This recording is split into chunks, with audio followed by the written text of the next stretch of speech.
Avis vascular center మన దేశంలోనే the best varicose vein hospital.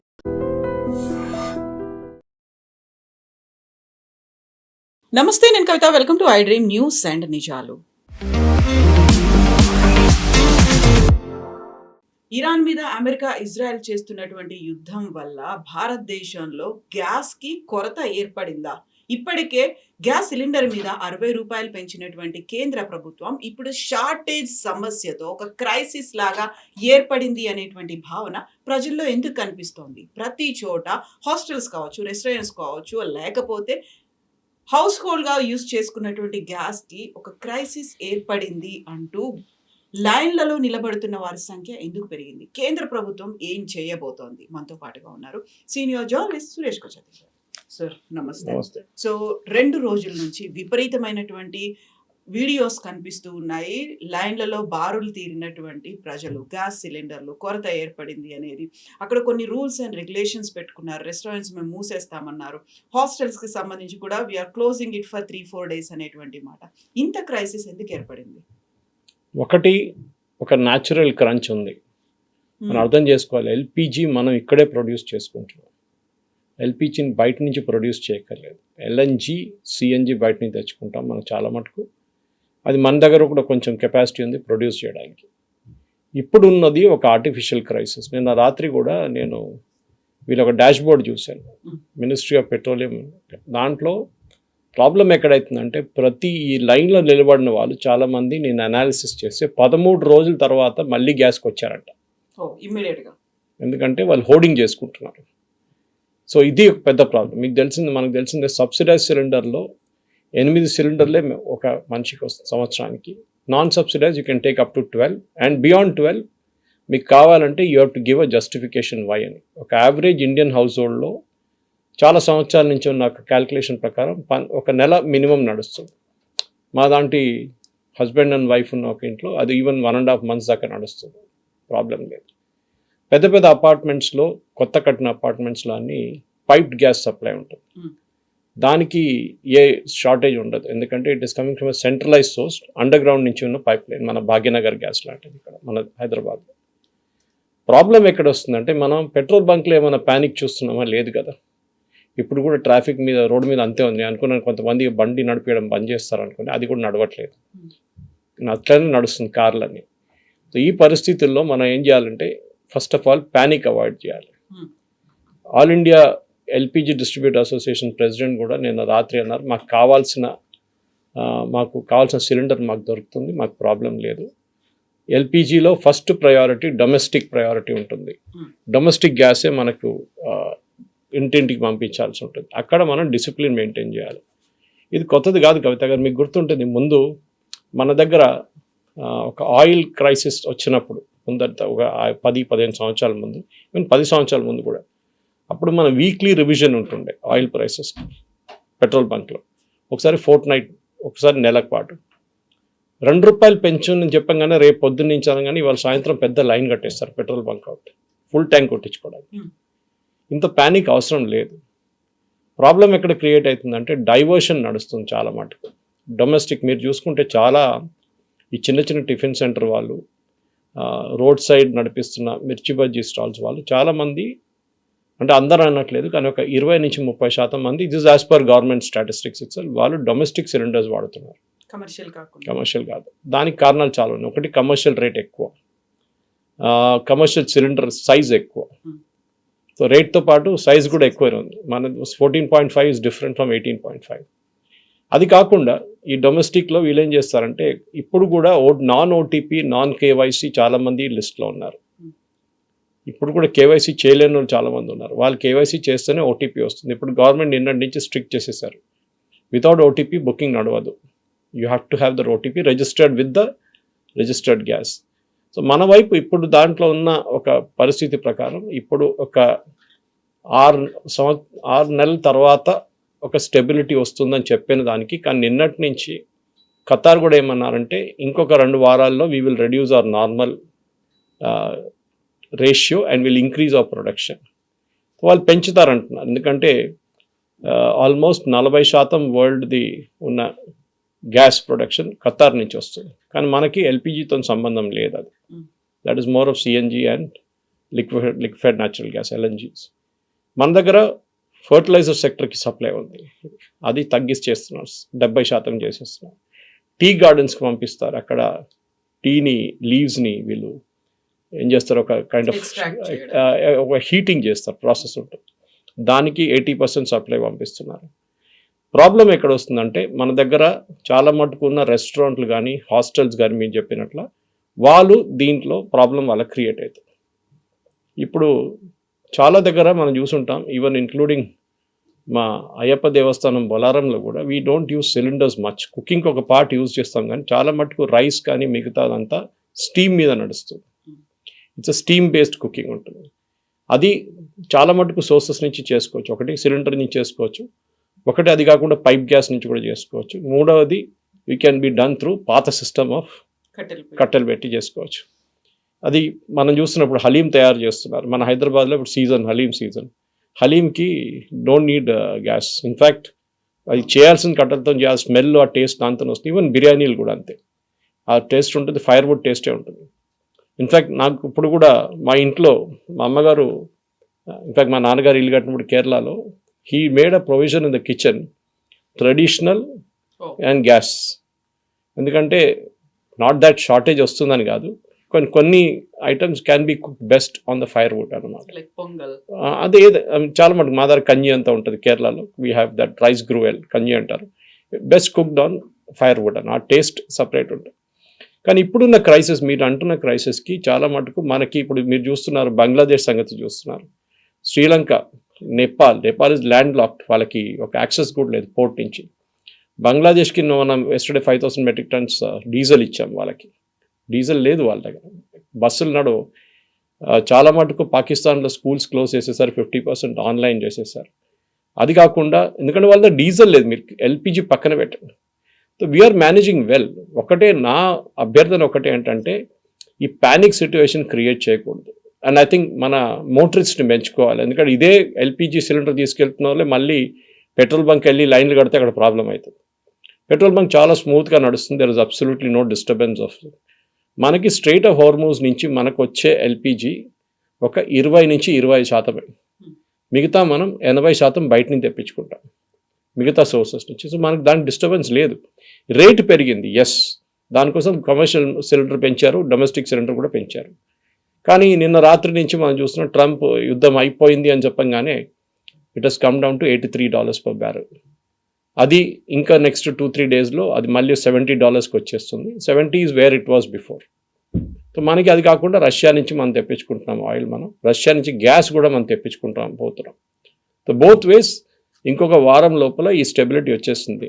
Because I'm hotel management graduate, media కాకుండా నాకు అది కూడా ఒకటి ఉంది. సో మా గ్రూప్లో డిస్కస్ చేస్తున్నారు, చాలామంది హోటలేస్ ఉన్నారు.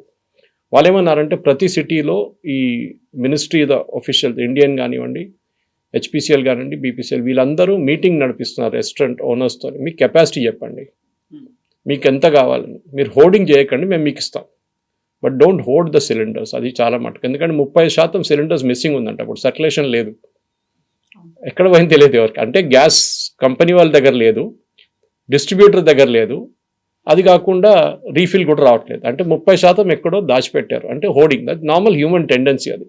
అండ్ మార్నింగ్ నార్త్ ఇండియాలో ఒక ట్రక్ను కూడా దొంగిలించేశారు అని, ఆల్మోస్ట్ 500+ సిలిండర్స్ ఉన్నాయి, అలాంటి ట్రక్ను మాయం చేశారు.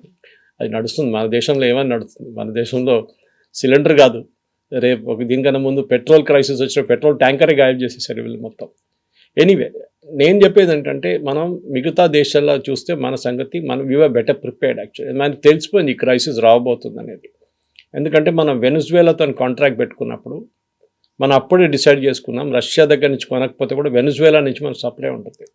ప్రధానమంత్రి గయానాకి వెళ్ళినప్పుడు చాలామంది అడిగారు, ఎందుకు వెళ్ళారు గయానాలో ఏముందని. Guyana is a big supplier of fuel, crude oil అవసరం ఉందా అని అడిగారు. క్రూడ్ ఆయిల్ సప్లై ఉంది అక్కడ కూడా.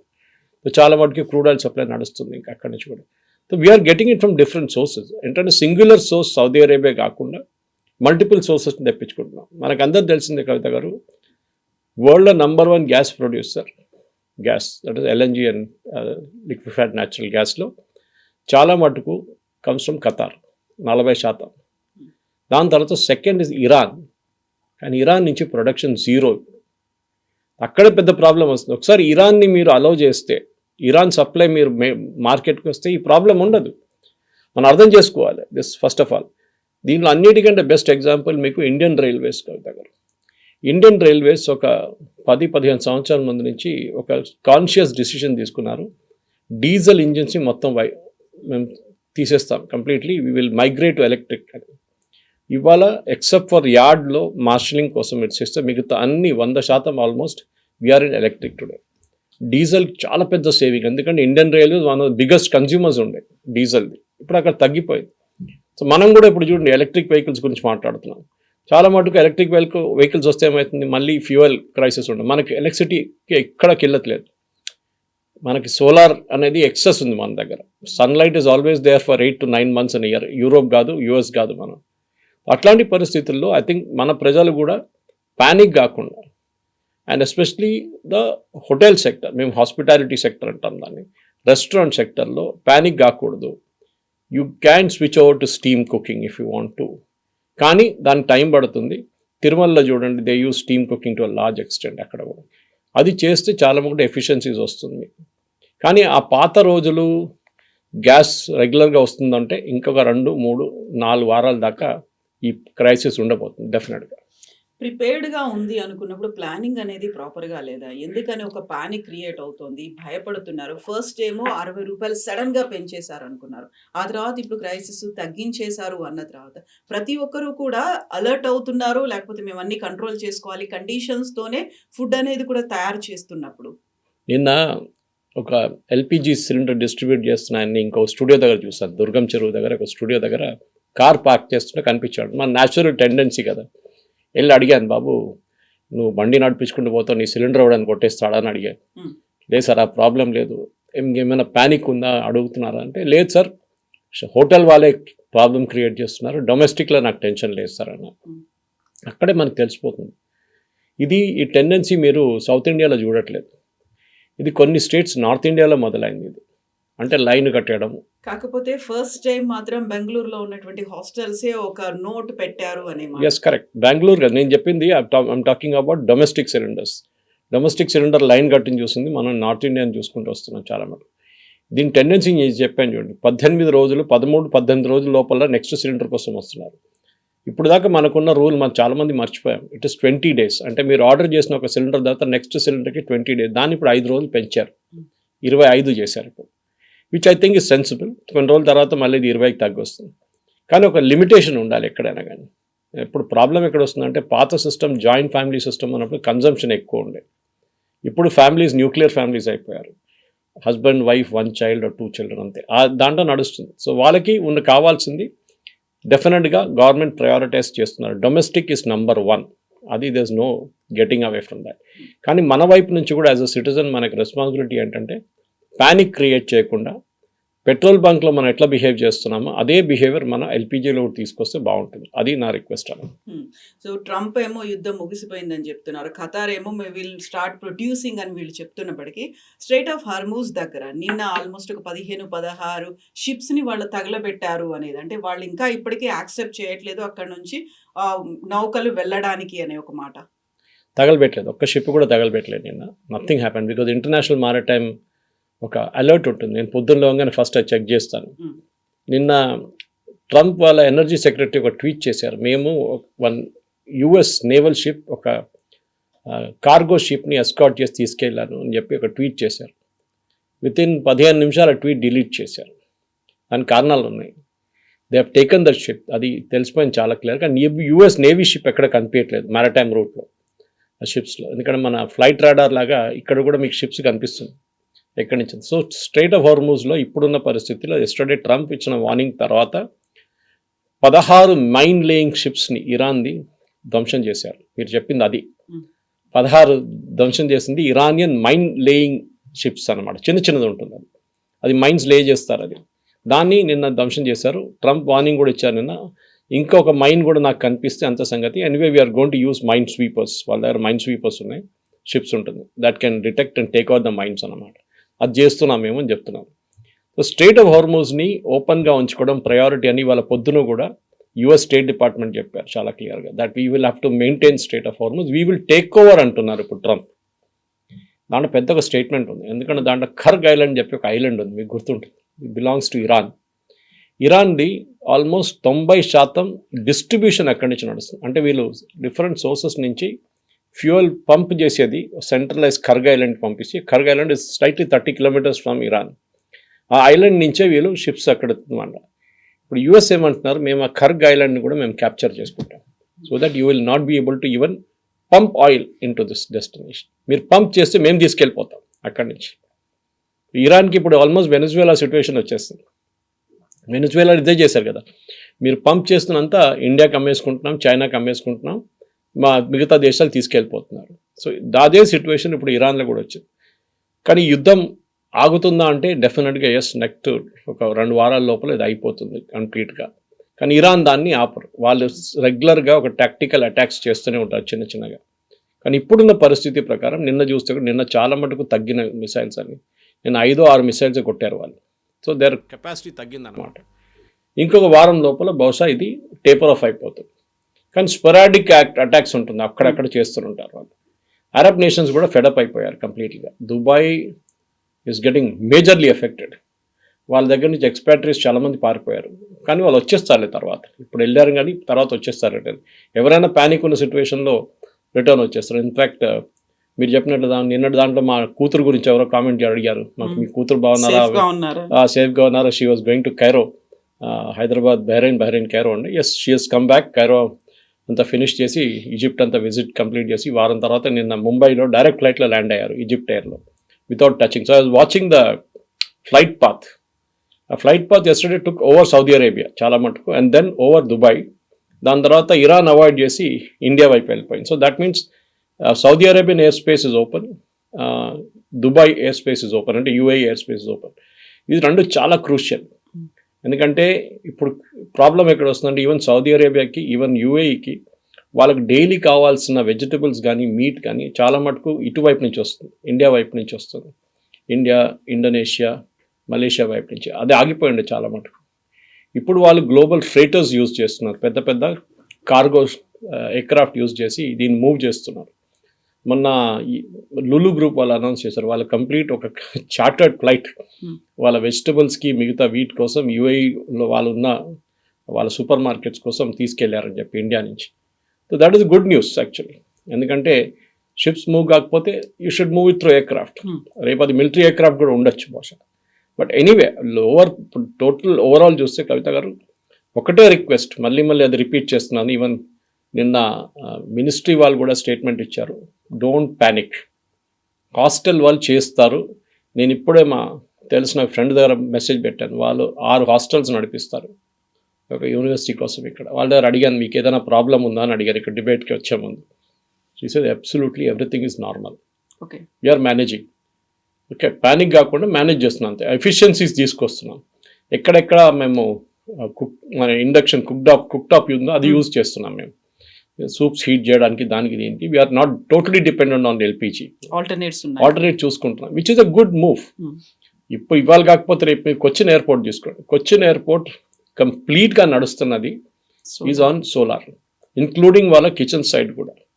అంటే వాళ్ళకు కూడా ఎంప్లాయీస్ ఉన్నారు, అది కూడా కెఫ్టీరియా ఉంది, అది కాకుండా రెగ్యులర్ కిచెన్స్ ఉంది వాళ్ళకి, అక్కడున్న షాప్స్కి వాళ్ళకి సపరేట్ ఉంది. వీళ్ళందరూ ఎలక్ట్రిసిటీ వాడతారు, and that is through solar. I think ఈ క్రైసిస్ దీనికన్నా ముందు కూడా మీకు గుర్తుంటుంది, మిడిల్ ఈస్ట్ క్రైసిస్ ఒక 20 సంవత్సరాల ముందు, 20 సంవత్సరాలు నాకు గుర్తుంది. సద్దాం హుస్సేన్ టైంలో కువైత్ ఆక్రమించే టైంలో ఒక పానిక్ సిచ్యువేషన్ వచ్చింది. అప్పుడు కూడా చాలామంది నేర్చుకున్నారు, ఆల్టర్నేటివ్స్ చూసుకున్నారు. మనం I think sooner or later మనం ఈ ఎల్పిజి దీని నుంచి బయటపడి we have to look at new sources. చెప్పడానికి చాలా ఈజీగా ఉంటుంది ఇక్కడ కూర్చొని, రూమ్లో కూర్చొని చెప్పడానికి, కానీ we should look at options. Piped gas is a great option. అది మన దగ్గర ఒకటి, safety wise also it is better. మీకు తెలిసిందే, పైప్ గ్యాస్ లీక్ అయితే కూడా it will go to the higher level. LPG lower లెవెల్కి వెళ్తుంది, ఇట్స్ హెవీ. దానికోసం ఎల్పిజి బ్లాస్ట్ నడుస్తుంది. You never here a blast from a pipe connection, ఎక్కడ జరగదు అది. ఇట్లాంటి పరిస్థితుల్లో నేను చెప్తున్నాను, మన దగ్గర డీజిల్ కన్జంప్షన్ కూడా తగ్గించాలి మనం. ఢిల్లీ లాంటి ప్లేస్లో సిఎన్జికి వెళ్ళిపోయాం టోటల్. ఇప్పుడు సిఎన్జి 100% ఇస్తున్నారు ఢిల్లీలో supply, it is as usual అనమాట. హైదరాబాద్లో మీరు చూసినారు ఎలక్ట్రిక్ బస్సెస్ నడుస్తున్నాయి ఇప్పుడు. మన పాత జేఎన్యూఆర్ఎం కింద ఇప్పుడు కొత్త ప్రధానమంత్రి స్కీమ్ కింద వీఆర్ గెటింగ్ బస్సెస్. స్లోలీ మనం ఈ యొక్క ఏం చెప్తారు హ్యూజ్ ఈ LPG, crude oil, petrol, diesel, kerosene, air turbine fuel ఇట్లాంటిది తగ్గించుకుంటూ వస్తే బాగుంటుంది. మన దగ్గర అంత కెపాసిటీ లేదు. ఇప్పుడు K6 నుంచి నిన్న రిలయన్స్ వాళ్ళు గోదావరి బేసిన్ నుంచి వాళ్ళ గ్యాస్ సప్లైని రీరూట్ చేసి జామ్నగర్కి తీసుకొస్తున్నారు to produce LPG, which is a good move. మనం కూడా మన దగ్గర లిమిటెడ్ కెపాసిటీ ఉంది. బాంబే హై ఉంది, గోదావరి, కృష్ణా గోదావరి బేసిన్. KG6 తర్వాత ఇప్పుడు ఉన్నది మిగతా సోర్స్ రాజస్థాన్లో కొంచెం ఉంది. దెన్ వీ హ్యావ్ దిబ్రూగర్ అటువైపు అస్సాంలో. కానీ మన కెపాసిటీ చాలా లిమిటెడ్. యాజ్ అ నేషన్ మనం ఈ ఏం చెప్తారు క్రూడ్ ఆయిల్ ఇంపోర్టింగ్ నేషన్ నుంచి ఒక 60 నుంచి 70% లెవెల్కి తీసుకొస్తే బాగుంటుంది. ఇప్పుడు 80% ఉంది. We should reduce that and that's a good lesson. This is ఒక క్రైసిస్ మేనేజ్మెంట్లో చాలా మంచి లెసన్. గవర్నమెంట్ని తిట్టడం, మోదీ గారిని తిట్టడం చాలా ఈజీ. ఈ మీరు బంగ్లాదేశ్కి ఎందుకు ఇస్తున్నారు, ఇలా పొద్దున చాలా మంది క్రిటిసైజ్ చేస్తున్నారు. ఇంత మన క్రైసిస్ ఉంది అనుకున్నప్పుడు మనకు డీజిల్ క్రైసిస్ లేదు, పెట్రోల్ క్రైసిస్ లేదు. సో వాళ్ళకి ఉంది పాపం. సో వాళ్ళు కూడా నేర్చుకున్నారు. ఇదే పెద్ద పెద్ద స్పీచ్ ఇచ్చిన పాకిస్తాన్తో మేము టైఅప్ చేసుకున్నాం, మేము అది చేసామని పాకిస్తాన్ రాలేదు వాళ్ళ హెల్ప్కి. Okay, now they are realise who can help అని. ఇప్పుడు శ్రీలంక కూడా ఇవ్వబోతున్నాం మనం. Sri Lanka also has a crisis. కానీ పాకిస్తాన్కి మనం ఇవ్వక్కర్లేదు, వాళ్ళు సౌదీ అరేబియా నుంచి చూసుకుంటారు వాళ్ళు ఏం కావాలండి. కానీ ఉన్నది overall picture entire world is an a problem. US gas prices have gone up. అంటే వాళ్ళ పెట్రోల్ బంక్లో యూకేలో 31 సెంట్ పెరిగింది అక్కడ కూడా. So there also they have a crisis. Putin ఏమో నిన్న నేను గ్యాస్ అసలు బంద్ చేసేస్తాను యూరోప్కి అని చెప్పేస్తున్నారు కంప్లీట్గా. We will not give anything to Europe అంటూ. ఎక్కడికి అమ్ముతారా gas? He has to naturally sell it to countries like India అన్నమాట. అదే జరగబోతుంది ఇప్పుడు. సో మనం కూడా మన రియలైన్మెంట్ చూసుకోవాలి. ఇప్పుడు వెనజువేలా కానీ ఈవెన్ మన రష్యా కానీ మిగతా సోర్సెస్ నుంచి మన ఫ్యూయల్ మనం తెప్పించుకోవాలి.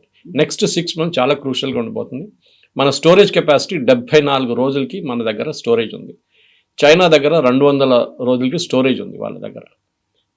కోర్స్ ఎందుకంటే వాళ్ళ రీజన్ చాలా వైడ్ స్ప్రెడ్గా ఉంటుంది, వాళ్ళ కోస్టల్ ఏరియాస్ చాలా దగ్గర. సో మనం కూడా మన కెపాసిటీ ఇప్పుడున్న ఎమర్జెన్సీ కెపాసిటీ మన దగ్గర ఉంది చూడండి, 74 నుంచి అట్లీస్ట్ 100 రోజులకి తీసుకురావచ్చు. అంటే 3 నెలలకి మనకి ఫ్యూయల్ సప్లై ఉంటుంది. 0% వచ్చేస్తే కూడా వీలు. అండ్ స్టాక్ మార్కెట్ కూడా చూడండి, it has gone up yesterday. So ఇదన్నీ మంచి సంకేతాలే. చూద్దాం ఇంకా ముందుకెళ్తే ఏం జరుగుతుంది అనేది. మన దగ్గర పానిక్ ఉంది, కొన్ని చోట్ల క్రైసిస్ సిచ్యువేషన్ ఉంది. కొన్ని కంట్రీస్లో వర్క్ ఫ్రమ్ హోమ్ అనే ఆప్షన్ కూడా పెట్టారు ట్రాన్స్పోర్ట్ని కొంచెం కంట్రోల్ చేయడానికి.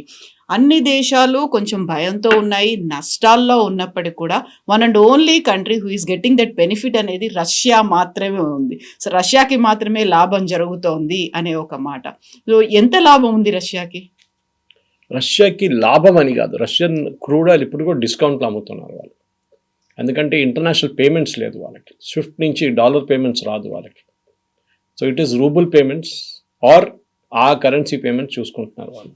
డాలర్ పేమెంట్స్ లేదు రష్యాకి. It's major issue for Russia. కానీ మొన్న ప్రెసిడెంట్ ట్రంప్ పుటిన్కి ఫోన్ చేయడం అనేది చాలా పెద్ద సంకేతం అది. నిన్న కూడా చూసాం చాలా మటుకు అమెరికన్ ఛానల్స్లో మాట్లాడుతుంది, is Putin back in flavour అని చెప్పేసి. Favour and flavour. ఎస్, పుటిన్కి ఇప్పుడు ఒక పైచే వచ్చేసింది. ఎందుకంటే ఒకటి ఫ్యూయల్, గ్యాస్ అండ్ పాలిటిక్స్ 3 ఆడుకుంటున్నాడు పుటిన్ ఇప్పుడు. యుక్రెయిన్ మనం మాట్లాడిన బహుశా చెప్పాను అనుకుంటాను ఇది, that Putin will now demand Ukraine war మీరు ఆపేసేయండి, ఎక్కడున్నాం అక్కడ ఉండిపోతాం, then only I will supply fuel and gas అని చెప్పేసి. ఎందుకంటే ఈ వెస్ట్ ఏషియాలో చాలా పెద్ద ఒక లెసన్ మనం నేర్చుకున్నాం కవిత గారు. అమెరికన్ బేసెస్ పెట్టుకున్నారు వాళ్ళు. ఎందుకు పెట్టుకున్నారు అమెరికన్ బేసెస్? ఖతార్ ఉండొచ్చు, UAE ఉండొచ్చు, బహ్రెయిన్ ఉండొచ్చు, ఒమాన్ ఉండొచ్చు, సౌదీ అరేబియా, వీళ్ళందరూ అమెరికన్ బేసెస్ పెట్టుకున్నారు, పెద్ద పెద్ద బేసెస్, ఎయిర్ ఫోర్స్ బేసెస్. బహ్రెయిన్లో ఏమో naval base, US 5th fleet. ఎందుకంటే వీళ్ళు వాళ్ళ ప్రొటెక్షన్ కోసం పెట్టుకున్నారు. ఏ రోజు వాళ్ళని అక్కడి నుంచి ఏదో ఒక ఆర్మీ కూ లేకుంటే ఇంకేమైనా కొంచెం రెబెల్స్ వచ్చి వాళ్ళ కింగ్డమ్ని డీస్టెబిలైజ్ చేస్తారని భయపడి వీళ్ళు యుఎస్ని పెట్టుకున్నారు. కానీ ఇప్పుడు ఏం జరిగింది కవిత గారు? యుఎస్ వాళ్ళ సహాయంకి రాలేదు. వీళ్ళు ఇరాన్ మిసైల్ ఫైర్ చేస్తున్నప్పుడు యుఎస్ వీళ్ళని అడ్డుకుంటలేరు. యుఎస్ ఏమంటున్నారు, మేము మీ బేస్ నుంచి ఆపరేట్ చేస్తామనగానే మేము అలౌ చేయమని చెప్పారు. Why should we help you? ఇప్పుడు అరబ్ నేషన్స్ కూడా ఒక డైలమాలో వచ్చేసారు. యుఎస్ మీద మేము డిపెండ్ కాలేదు, యుఎస్ మనకి గివెన్ అ బిగ్ ఏం చెప్తారు, ఒక డిచ్చింగ్ అంటారు మనం. ఓకే, ద లాస్ట్ మినిట్ మనకి చేయించేశారు వాళ్ళు. మనం కాపాడుకోవాలంటే we have to take care of our cells. సడన్గా ఫిలిప్పీన్స్ ఇన్ని రోజులు బ్రహ్మోస్ డీల్ పక్కన పెట్టిన, రేపు చూద్దాం ఎల్లుండి చూద్దాం అనగానే ఇమ్మీడియట్ సైన్అప్ చేసుకున్నారు. నేను అది చూసాను. ఎందుకు? సంకేతాలు అదే, they have a threat from China. వాళ్ళకి అర్థమైపోయింది ఇంటర్నేషనల్ లెవెల్లో మీరు అడ్వాన్స్ ప్లానింగ్ చేయకుండా, మీరు ఆన్ యువర్ ఓన్ ఉండకుండా మీరు ఏం చేయలేరు. మొన్న కువైత్ అనుకుంటాను, వాళ్ళు ఒక సౌత్ కొరియన్ ఇంటర్సెప్టర్ యూజ్ చేశారు. నేను ఇవాళ దాకా వినలేదు సౌత్ కొరియా కూడా ఇంటర్సెప్టర్ ఉందని. యుఎస్ ఇంటర్సెప్టర్స్ మనం పేట్రియట్ లాంటివి విన్నాం, మనం థాట్ systems. Correct, South Korean, and it 100% ఎఫిషియన్సీలో 6 మిసైల్స్ ఆపారంట వాళ్ళు. సో రేపు సౌత్ కొరియా కూడా ఒక పెద్ద ఆర్మ్స్ ఎక్స్పోర్టర్ కావచ్చు. యుఎస్కి అదే పెద్ద భయం ఉంది, ఎందుకంటే వాళ్ళ వెపన్స్ చాలా ఎక్స్పెన్సివ్గా ఉంది. ఒక పేట్రియట్ మిసైల్ $1 మిలియన్, ఒక థర్డ్ ఇంటర్సెప్షన్ $9.6 మిలియన్. అక్కడేమో వాడు 20,000 25,000 ఉన్న డాలర్ల డ్రోన్స్ పంపిస్తున్నారు. దాన్ని అడ్డుకోవడానికి $1 మిలియన్ పేట్రియట్ మిసైల్ యూజ్ చేస్తారు. Is it not economies of స్కేల్లో పనికి రాదు. ద మేజర్ రియలైజేషన్, ఈ యుద్ధం తర్వాత అరబ్ నేషన్స్లో ఒక పెద్ద మార్పు రాబోతుంది. యుఎస్ మీద ఉన్న వాళ్ళ కాన్ఫిడెన్స్ వాళ్ళకి పోయింది. యుఎస్ బేసెస్ని వెకేట్ చేయమంటున్నారు, కొంతమంది వెళ్ళిపోతున్నారని నిన్న న్యూస్ వచ్చింది. అది కాకుండా ఇరాన్ ఒక కొత్త కండిషన్ పెట్టారు నిన్న. స్ట్రెయిట్ ఆఫ్ హార్మోజ్ నుంచి మీ షిప్పులు వెళ్ళాలంటే you first expel American official, embassy official మీ దగ్గర ఉన్న, మీ క్యాపిటల్లో కానీ మీ మిగతా స్టేట్స్లో ఉన్న వాళ్ళని ఎక్స్పెల్ చేయండి, ఇజ్రాయేలీ అండ్ అమెరికన్ డిప్లొమాట్స్. కానీ అది జరగదు, అది వీళ్ళు చేయలేరు, వాళ్ళకి అంత ధైర్యం లేదు గల్ఫ్ స్టేట్స్కి.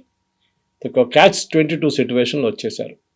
సౌదీ అరేబియా లాంటి ఇంత డబ్బులున్న ఒక రాజ్యం కూడా ఇప్పుడు భయపడుతున్నారు ఇరాన్ని. ఆలోచించండి, ఆ పరిస్థితికి వచ్చేసారు ఇప్పుడు. దీని తర్వాత I think they'll be a major రియలైన్మెంట్.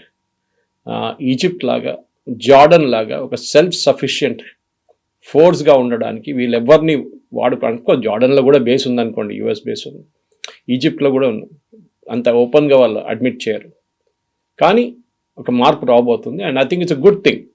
ఎందుకంటే వీళ్ళు యుఎస్ ఇప్పుడు సౌదీ అరేబియాని బ్లాక్మెయిల్ చేశారు ఒక 6 నెలల ముందు ప్రెసిడెంట్ ట్రంప్. అక్కడ వెళ్ళి మీరు 100 F-35 అన్నారు. సౌదీ అరేబియా 100 F-35 చేసుకొని ఏం చేసుకుంటారు? వాళ్ళు ఎవరితో యుద్ధం చేస్తున్నారు? మ్యాక్సిమం హూతీలతో యుద్ధం చేస్తారు అంతే. బట్ వై అనేది క్వశ్చన్ వస్తుంది అనమాట. సో దానికోసం ఒక ఈ అంతా మిడిల్ ఈస్ట్ క్రైసిస్ ఇప్పుడు అయిపోయిన తర్వాత ఒక మేజర్ రియలైన్మెంట్ రాబోతుంది.